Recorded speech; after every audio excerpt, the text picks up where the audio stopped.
Hello, everyone. This is a video. I need to change the way I start my videos, to be honest with you. I say the same thing every time. Hello, everyone. This is a video of me going through Milgram's study, or Stanley Milgram's study. I don't think this is going to be a long video because it's. Firstly, I'm going through Milgram and no theories. And secondly, I'm not going through all of Milgram. I'm just going through the very basics, everything that is in the key research sheet that is in front of you. If you want to read the actual piece of research, which particularly if you are going to do psychology at uni, I would read this entire piece of research, right? This 8-page piece of research has basically fundamentally changed the course of psychology. And as apprentice psychologists, particularly those who are going off to do it at uni, you kind of have to read this piece of research. Plus, it gives you a clue about what sort of thing you're going to be reading. So when I'm talking about the original piece of research, I mean this. This is on the Google site and it's possibly on Google Classroom. I don't know if I would have taken off the resources by this point. But this is his original piece of research, released in 1963. I've even gone as far as to annotate it. I did this actually when I was at uni, I think, possibly. And when I was at uni, as you can see, I friggin' loved a highlighter. There's probably more that I didn't highlight. Sorry, there's probably less that I didn't highlight, which kind of negates the whole point of highlighting. But anyway, the reason why I would do this is twofold. Firstly, you kind of have to know this for the exam and for university, and you kind of need to know, what sort of research you're going to be reading. But secondly, there's a hell of a lot of good quotes in this piece of research, like in his research, that you will not find in any slides anywhere. So, for example, just this one just here, which I've highlighted, he put a good quote next to it to highlight it. You're welcome, by the way. Thank you. Jesus, I don't know why I bother. So, Milgram said, "You will find more hideous crimes have been committed in the name of obedience than have ever been committed in the name of rebellion," which I thought was a really, really nice way of looking at how powerful obedience is. If you are planning to do psychology at uni, or even, to be honest, even planning to go to uni, this is the sort of thing you should be reading. Not this, where I've concisely, cut it all up for you, but reading the primary source. It's only 8 pages. Parts of it may be a little bit technical, but trust me when I say you're going to get way more reading this than you will reading this. So basically, just do it. I'm going to go through this, though, this key research sheet. Only has the very basics. Only has the very basics. We're going to start with what Milgram aimed to study. So you do need to know the background for this piece of research. The prevailing theory of the 50s, of the 1950s, was that Nazi Germany happened in Germany simply because Germans are different. They're more obedient. Oh, there's a plane that's flying by. Thank you. I don't know if you can hear that. We'll just wait for you to go past that, shall we? Dickhead. The prevailing theory in the 1950s was that Germans are different, right? So Nazi Germany happened in Nazi Germany because the Germans are different, i.e., they are obedient, they are subservient, they just, they're just naturally more obedient people because of their culture. So that was the theory. Germans are different. So Milgram wanted to take Americans to see if they would do what Nazi Germany or Nazi Germans did in the Second World War. You obviously maybe know the end of this. He found that the Germans are different hypothesis is rubbish. It's not that Germans are different and that they're more obedient. It's more all humans have the potential to be evil. That should be the real hypothesis after this. So he wanted to see if that was why Nazi Germany happened. But he also wanted to invest, as it says here, he wanted to investigate the limitations individuals go to when instructed by an authority figure in a highly stressful task. How far will they go? And by this point, psychologists kind of had an inkling that, we do like to obey. It's not that we like to obey, it's that we do obey.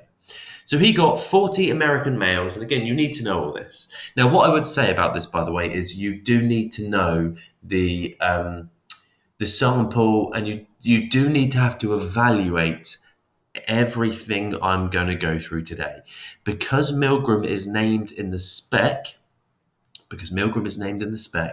he you may be asked questions on anything to do with Milgram, including evaluating it. So the fact that he only used 40 males, they were males, so it's androcentric. They were American, so it's ethnocentric. They were only 20 to 50, so I suppose you could say it's age-centric. There are better points than that. But they were also volunteered via volunteer sampling, which has its issues as well. And they were told to go to Yale University, and they were met by basically someone who they deemed to be authoritative. So the person who played the role of the experimenter was, and biology students will find this amusing, was actually a biology teacher in real life. He was tall, he was stern looking, he was male, which they deemed to be more authoritative. And participants were introduced to a Mr. Wallace, who made out like that he was a participant as well. But Mr. Wallace was actually in on the experiment. And it was Mr. Wallace who would play the role of the person who was actually getting the electric shocks. Now, both individuals had to pick the short stick about who would be the learner, but it was rigged, so the participant was always the one who played the role of the teacher. So they'd have pieces of paper, for example. They'd have pieces of paper, and they'd give them out to each participant, and both of them would say teacher on it. The actual participant would open it and be like, I'm the teacher. What does that mean? Whereas Mr. Wallace would open it and it would say teacher on there, but it didn't. I'm the learner. Is that a good thing? So that was how part of the procedure was set up and rigged. But both the participant and the experimenter, the tall, we'll just call this tall biology man, attached Mr. Wallace to the equipment. And the participant at this point may be thinking, hold on a sec. I've got to shock this bloke with hundreds of volts of electricity in the next room if he gets an answer wrong. Now, at this point, you might be thinking, this is clearly bullshit. This is clearly rubbish. I'm clearly not going to do this. This is really unethical. So here's the genius part about Milgram, is they had this big fake shock generator, and I think I might have a picture of it. No, I don't. That's annoying. They have this big shock generator, Milgram shock generator, and there we go. It looks something like this. It was this. There's good old Miller's right there, just chilling. He looks pretty unhappy there, actually. And here's the genius part about Milgram. The big tall biology man gave the actual participant a 45 volt shock to just dispel some of those doubts that the participant might be having. You might get shocked. I've been shocked with 45 volts before, on a cattle prod in Australia. It was a long story. It hurts. 45 volts does hurt. And so what that also does, it gives the participant a clue about how much 45 volts is compared to 450 volts. So the participant can't say, oh, is 450 volts bad? I thought it was really good. The participant can be left in no doubt, essentially, that 45 volts shitting hurts, and it does hurt. So basically what happened is you start off at 15 volts. If Mr. Wallace gets it wrong, you shock him with 15 volts, right? And he laughs and, oh, God, that hurt. But he keeps getting it wrong quite regularly on purpose. Now, again, on purpose, Mr. Wallace is the person getting shocked. He is in on the study. He is A, in on the study. He is B, not getting shocked. He's not getting shocked at all. It's all fake, right? And remember, there's a wall between. There's a wall between them, so you can't. He's not like. He's not pretending to be shocked. He's shouting. He's getting aggressive. But it goes 15 volts, goes up to 30 volts, goes up to 45, 60, 75, 90, 105, 120, 135. Every 15 volts, it keeps going up, up, up, up, up. Now, this is called, and this is particularly useful to know, the foot in the door technique. The foot in the door technique is when you get somebody to do something small for you. So when the next thing that's slightly bigger comes along, they think, well, I've already done one thing for them. I might as well carry on and do another thing for them. It gets worse, it gets worse, it gets worse. The other one, by the way, is the door in the face technique. That's when you say something like, I want you to shock them with 900 volts. And they go, no. And you go, fine, 450 then. And you feel like you've won something despite the fact you're now killing them. So Milgram used the foot in the door technique, right? When you get your foot in the door and you make them do more and more things. So at 150 volts, which presumably does hurt, Mr. Wallace would start protesting, demanding to be released, turning around, saying things about his heart, for example. My heart feels dicky, my heart feels funny, so on and so forth. And the whole while, by the way, the guy's starting to get stressed. He's turning around in the room to the person saying, look, can we stop this, please? And the experimenter basically just makes him carry on. All he says is, he just continue. Please continue. Please continue. And then there are 4 prods that you have to go through. So if I type in Milgram prods, they get progressively more stronger, basically. These are the prods just here. So if he turns around and says, look, the guy's in pain, can I stop? The guy would say, please continue. Most of the time, the person would then turn around and continue. But if he carried on, prod 2, the experiment requires you to continue. Well, that's a little bit more aggressive. That's a little bit more authoritative. If the guy's still like, no, can we go check him, please? Prod number 3. Now, prod number 3 is actually quite strong as well. It is imagine someone telling you this. It is absolutely essential that you continue. And if he still continues, you have no other choice but to continue. And if he is still saying, no, I refuse, the experiment is ended. But nobody got past those 4 prods before 300 volts. So at 300 volts, he refuses to answer any questions. Most of the time, the guy would turn around and be like, he's not getting it wrong, so I don't need to shock him. But the experimenter would turn around very calmly but authoritatively and say, a non-answer should be taken as a wrong answer. Please continue shocking. At 315, he screams very loudly, and at 300, you hear no more from him. No more kicking, no more screaming, no more involuntary grunts, so on and so forth. So you clearly think you have just killed him. But what happened?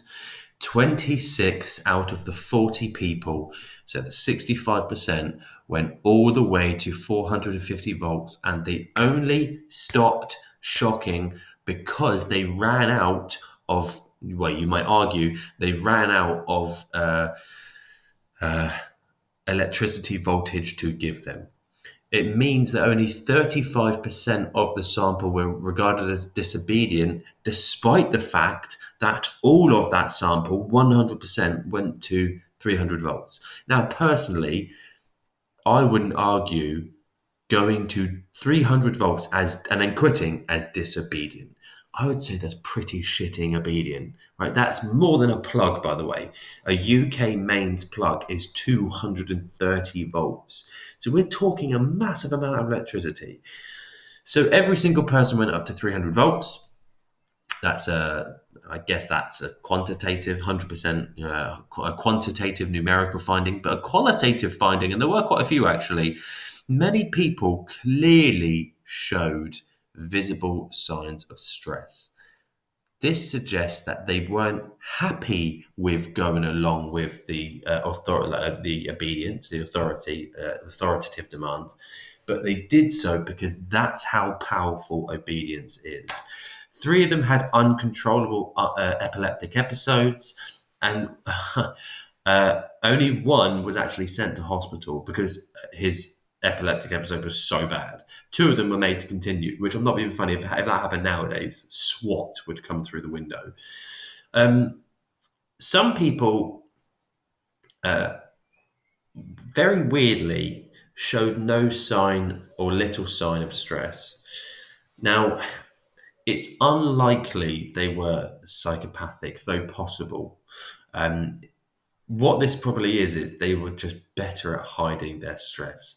Maybe they were in denial about their role in it. Maybe they've got some defense mechanisms which are protecting them from really feeling the stress. Because there's a brilliant quote, by the way. I don't think it is in Milgram's actual piece of research. There's a brilliant quote where he basically Milgram boasts about being able to break people within 20 minutes. I think I saw it at uni. I don't know whether it's true or not, but I really hope it is, because Milgram would basically boast about being able to break people in such a short period of time. These people did not break. These people who were very calm and little sign of stress. A bit worrying. So as I say, there's a lot more to this, but Milgram found that the Germans are different hypothesis is not true, is not a valid hypothesis, and that actually blind obedience is not a German thing, it's a human thing. And this kind of actually,